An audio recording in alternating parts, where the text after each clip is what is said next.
Hello, everyone, and welcome back to How to Chess. Of course, this is a weekly chess improvement show where we try to give you some actionable advice in a quicker format to take to your weekend tournament or whatever you may be doing. And this week, we are joined by a South African based, Indian born Grandmaster, trainer, and Chessable author.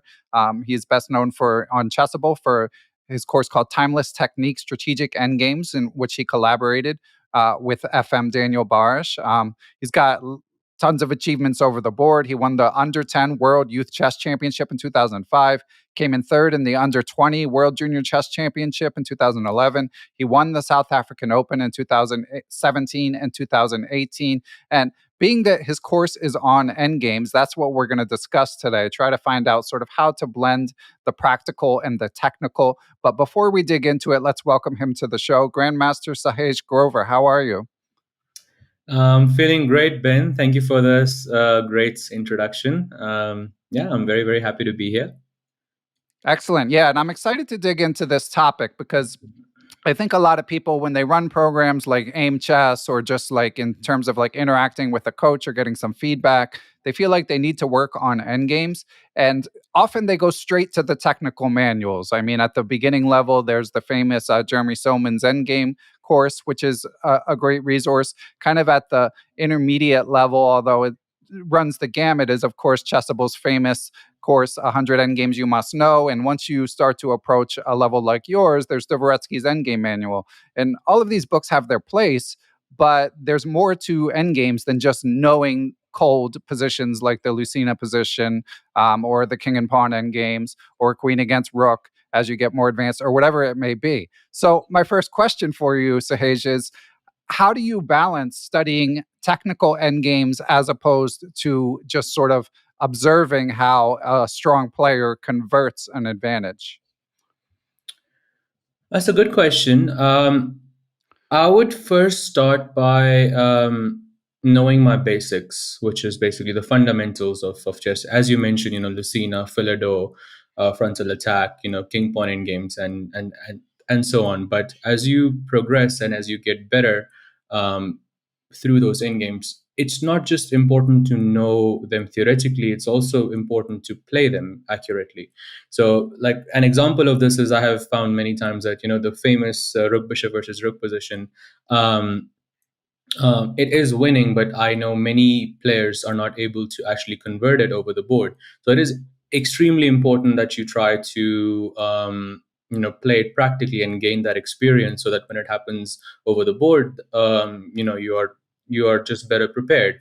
Um, with that being said, once we have established our fundamentals and once you've gained some practical experience, I think it's important to dig a little deeper and get into uh, get into the side of practical end games where theory is not just everything. You are trying to not enter a theoretical situation, so to speak, because let's say if you're a pawn up or in a rook endgame, most of the times that endgame is going to be a draw. So your idea is to not enter a theoretically drawn position and try to confuse your opponent as much as possible, because you're aware that there is a theoretical endgame that is a draw that can arise in a situation like this. Similarly, if you're on the defensive side, then you would try to enter that theoretical endgame, because then it makes your job a lot easier to hold off that position.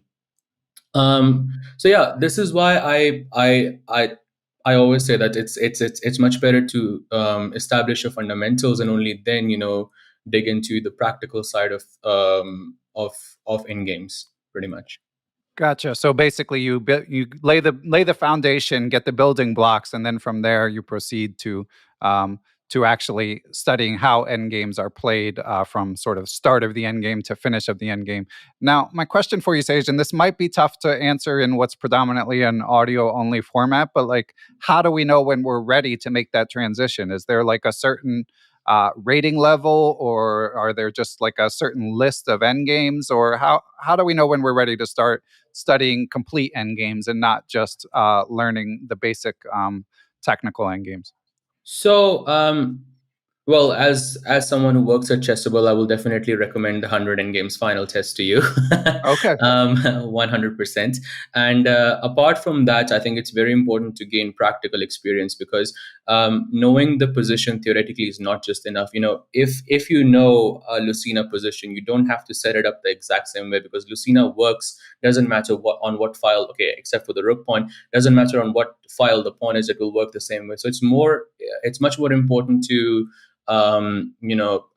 perfect your technique rather than to memorize what the position says. So once you're able to do that on, not just Lucina or Philidor, but slightly more complex positions or complex techniques like, the frontal attack or, the long side, short side principle, something like that. Once you're able to perfect those or, be, I, I don't want to say 100% accurate, but if you're accurate most of the time, then that is a time where you would sort of try to go into end games in general. I personally, was a huge fan of king pawn end games to begin with, and I'm very proud to say that I have studied the entire section of the king pawn end games from Dvoretsky's book. It took me a lot Wow. of time, but I'm very proud to say that I have actually finished that before. And this is it's not just enough for me to know those positions theoretically, because I am definitely going to forget them. So it's much more important to rather play them out, so you remember some patterns, from your past experiences, and I think that is more crucial in this case. Okay, well, it's good to hear that you've done the work. And I was actually wondering about that because, as someone who was one of the top youth players in your country, you often sort of hear stories about, like, if you're playing one of these top kids, steer them into the end game. And I know I saw you mentioned in an interview you did on the Chessable blog that you were sort of a dynamic tactical player. So it's good that you did that work, Sahaj. But I'm curious when you started sprinkling in the end game work in your own experience. From very early on, actually. This is sort of a habit I also try to, implement with my students, because I believe it's very important to establish your fundamentals before you move on to opening theory or middle game. Yeah, in general. But yeah, I think it's way more important to study the theoretical side of things. And I started basically when I was 4 years or 5 years old from an in-game book. I believe the first Wow. one I started off was Chess Fundamentals by Capablanca. I like, don't take my word for it, but as far as my memory goes, that is the first in-game book that I remember studying. Um, I didn't study it at the time. I was someone read it to me, and then of course I had to Right. play it out, and so on. Okay. And you mentioned Capablanca. Do you have a favorite endgame player? Oh, that's a good question. Actually, it's difficult. I mean, when I was younger, I had Rubinstein, Capablanca, of course, and but nowadays, I mean, if you don't say Magnus, I mean, I don't think it's fair because he's clearly the best endgame player in the world, and I think in history as well. That is just my opinion, but yeah, from at his level, I think nobody else does it better than him. Excellent. Yeah. And I saw in Timeless Technique, you've got some Magnus endgames in there. Oh yes, that experience is personally, very very painful for me. Well, we should say what the experience is. Yeah, I'm laughing because we were discussing before we started recording. But Sahaj, why don't you set the stage for listeners and viewers? Well, so we're playing in the Pro Chess League, and Magnus starts off with one knight a3, which already is quite typical of Magnus. But at that point, I'm thinking, okay, you know what, I cannot lose this, and then we end up into this middle game position, and we just exchange the queens, and I find this very nice idea of bishop e2 and bishop takes f3. I'm super happy with my position. And then Magnus does something really strange, which is to bring his rook from d1 to d7, which I did not expect him to do at all. And then I respond that by playing knight to e5, hitting his rook. And to my surprise, Magnus does not defend the rook. He just leaves the rook as it is. He defends it by his rook, but I can still take his exchange, and I can be completely winning after that, as I'm an exchange up for nothing.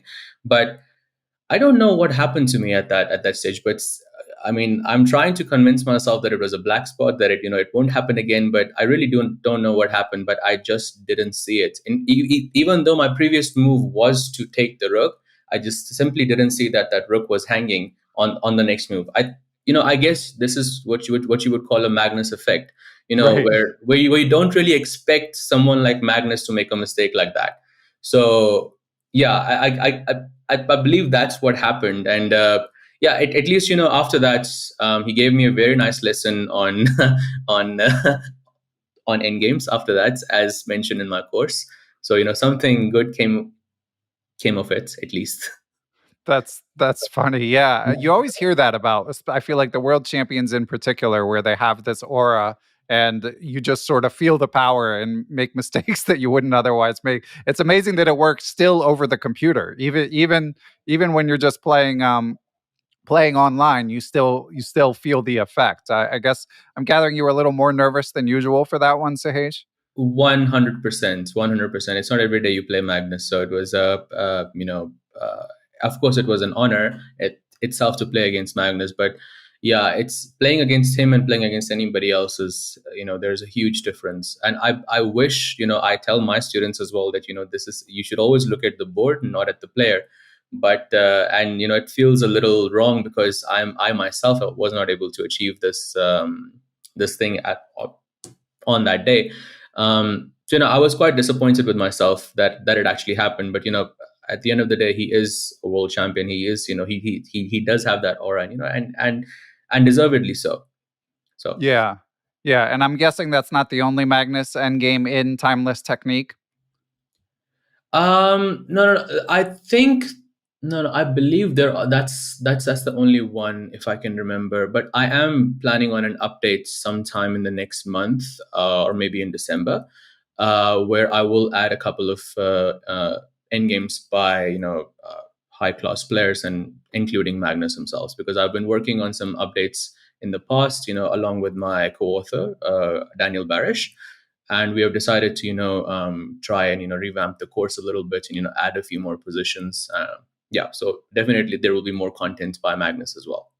Excellent. And it sounds great. And I know that you say a good sort of precursor is to make sure that you pass the final test of 100 end games you must know. But if someone's maybe thinking about just diving right into the course of you and Daniel, could you give any sort of rating guideline of for whom you think timeless technique might be most appropriate, Sahej? Well, I think that our course was a little easier than we anticipated, because this concept is not easy to understand. But I think the way it was written, and from the feedback that we have gotten, it has come to our attention that that it is actually a lot easier to understand. The way it's written, and the way the positions are presented. So I would recommend this course before you study 100 end games, in that Oh, sense, okay. because it does have some theoretical elements, although it is not about theory at all, but it has some theoretical elements to it. Um, so yeah, I would. In terms of ratings, there is a one of the users left a very nice review on our course, where they actually showed what which courses you need to study, and in order, and Oh, that okay. was fantastic. I would recommend everybody to go check out that review, and just follow that order, which is exactly how one should study the end games. Okay, and we're a bit over time, Sahij, but last thing before we sum up and then maybe talk a little about what you're working on currently. But I also saw, just to give viewers and listeners a little more context, you mentioned in the aforementioned interview that you feel like people should spend an equal amount of time on different aspects of the game in terms of how much to study endgames. Oh, 100%. Because I actually, that comment is more geared towards people who spend hours on openings and not any time on anything else. Because I believe I've faced this myself. Some of my students have had this issue as well, where they one move out of theory and they don't know what is happening on the board. So it is extremely crucial that you spend equal amounts of times on opening, middle game, and end game. So if you have 3 hours, spend 1 hour each. If you have an hour and a half, 30 minutes each, and so on. Uh, just so that there is some consistency in your play, and Yeah, because I don't think that end games are more important than openings, but more often than not, at least in today's day and age, with computers and engines taking over, it's sort of hard to not look at the engine and um, just sort of make your own conclusions, what about which opening to play or what to do. And I believe it's equally important that we give attention to middle games and we give attention to end games as well. Okay. Excellent. Well, a good note to wrap up on. So, Sahej, we're going to take a quick break. We're going to summarize what we've learned so far, and then let's hear about what else you're up to. Does that sound good? Great, great. Okay. And we are back with my three takeaways from Sahej, because of course endgames are something that I always, it's one of those things I always want to work on more. And I, like Sahej was alluding to, in my case, I maybe spend too much time on tactics, but also on openings, and it's important. I mean, often just playing an endgame correctly can just immediately swing the result of a game half a point in any direction, or sometimes in tragic circumstances, a full point in any direction.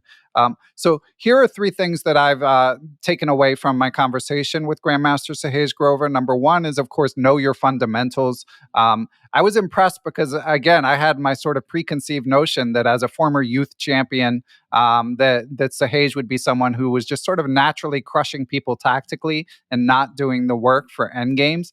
But as he revealed, I mean, he's been studying Capablanca basically since he was in diapers. So it's important to lay the foundation before you move on to the practical side, which brings me to number two, which is to study the practical side of end games. And of course, timeless techniques is a great way to do that. I often recommend Endgame Strategy by Shereshevsky. You could study the greats, as Sahej mentioned, Capablanca, Rubinstein, and the list goes on. This guy, Magnus Carlsen, apparently knows what he's doing as well. And point number three is just do the work. I was really impressed with what Sahej said about putting in the work on the king and pawn end games in Dvoretsky's endgame manual, which of course is very advanced. I mean, it's sort of a master level tome, which you hear a lot of strong players like Sahej saying, like, it just collects dust on my bookshelf. Like, I got it because I was told to get it, and because every master level player is supposed to have it, but I haven't looked at it. You'll hear them say. So it was really impressive that part of the reason he's able to been able to attain the success he has is because he put in the work on that aspect of his game as well as the others. So thank you, Sahej, for all these insights. And before we were recording, you were mentioning that you're working on another Chessable course. So dare we say what you have in the pipeline? Well, I'm working on two Chessable courses at the moment. One of them, I'm acting as a presenter. This course is on the Chigorin repertoire for Black. Basically, after D4, I have answered probably about 100 comments on the forums where they ask, "Is it against E4 or D4?" So I feel that I Hmm. have to mention what it's what it's against, and yeah, it is a pretty dynamic repertoire, and yeah, I'm quite excited about it actually because it's new, it's fresh, and it's working. um So and the that's D4, second D5, C4, knight C6. That is correct. That is correct. But it Okay. also covers, London, Trompovsky, and some of the others like Colley system and other sidelines as well that White can play. So it's a full repertoire for Black for players who want to play 96. And I see that there is quite a bit of craze for that specific move because it hasn't been covered on Chessable before. So I'm quite excited to see how it does. Then there's another course that I'm working on, and this will be. I should have mentioned probably before that the course on Chigorin is not just mine; it's also with my long time one of my best friends. His name is Grandmaster Abhijit Gupta. He's also a world junior champion. People call him Mr. Commonwealth because he has won Commonwealth, I believe, 5 times already. So yeah, he's the one who's doing the works for that course. So I and I've seen the work, and it is quite high quality, I must say. And the second course, I'm acting as a solo author, and this is going to be on the four knights, a Spanish version. So when you play e4, e5, knight f3, knight c6, knight c3, knight f6, and then bishop b5, when you don't go for the Scotch, but rather the Spanish instead. Once again, this is going to be a full repertoire, so it doesn't just contain the four knights. It also contains Petrov, Philido, some of the other second move sidelines that Black has. Yeah, so it will be a full repertoire that White has, and I've already worked on some of the files for the four knights course already, but it is probably going to be published next year. I would assume in February, March time. But yeah, no specific date has been set yet. But yeah, the Chigoran course, on the other hand, we are trying to finish most likely by November or December. We will see how it goes. But yeah, with recordings, it depends on how fast I'm able to record. It is a lot to do, ultimately. Wow.